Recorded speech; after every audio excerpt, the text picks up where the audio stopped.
turn criticism into opportunity for improvement. And here's the biggest thing. Most people get discouraged from criticism, from negative comments, including me. Very rarely, which I'm very grateful to you guys, we do get some bad comments like, hey, you are fake, the play buttons that you have are fake, which they are not fake. These were just for one of my faceless channels I owned before, right, that I'm not sharing right now. And even I have a YouTube video where I'm revealing it. But these people don't know, and are trying to hate on you, right? So this type of hate, I try to ignore that, because you can never just be perfect or please everyone. And first of all, you are imperfect, I am imperfect, which means sometimes people are right. Yeah, something is bad. I am speaking too quickly, right? Or I didn't explain this thing well, or I didn't pronounce that word correctly, or whatever, right? So first of all, sometimes people are right. Second of all, sometimes people are giving you feedback that you can do nothing with. Hey, that's fake. That's not fake. So what do I do with that advice, right?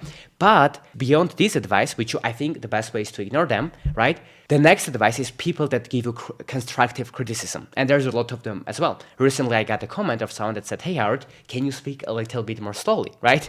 And I know that even in this video, I spoke very fast. But I'm thinking, okay, I'm going to be a little bit more intentional about that now.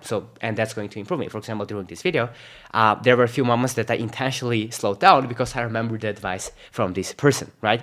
So pay attention to criticism, ignore most of it because it's not going to be constructive, but every now and there's someone that doesn't do it to hate you. They really want to give you feedback, and if you are open-minded and you listen to that feedback, you can turn that into improvement, into getting better and getting more results. And I would make that trade every single time.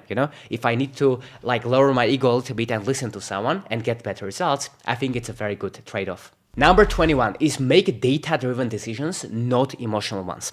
And here's how you can use that. For example, I had a client that I was talking to, and they were saying, hey man, I'm trying to make videos, they are not working, I'm posting this video and that video, and I'm not getting clients, etc. So I said, hey man, in this case, it was a male, right? So I said, what if you pay attention to what worked well for you already? Because now you're trying to guess, oh, I'm going to make this video, I feel this way, I felt that way. I think it doesn't matter, right? Let's have a look at what worked on data, on what's working for your competitors, on what's working for your competitors' best performing videos, on what's working on your channel, right? And what they did is they went and actually watched some of the competitors' videos, and not only they watched the videos, but they started reading the comments under the videos of their competitors, and they noticed that people are complaining about something. So there was data there, right? So he took that advice, that feedback from people's comments under another video, and he made the video like their competitor, but implemented the feedback that he learned from people based on data, right? And this video also did well, but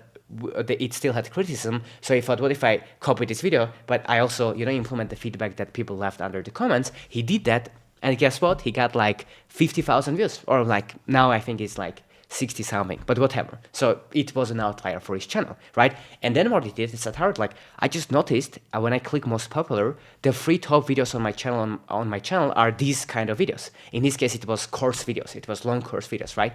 So okay, why don't you make more videos like this? I said, oh, I didn't think about that, right? And it's all because we all, right, are a little bit too emotional sometimes. We are stuck in our head, right?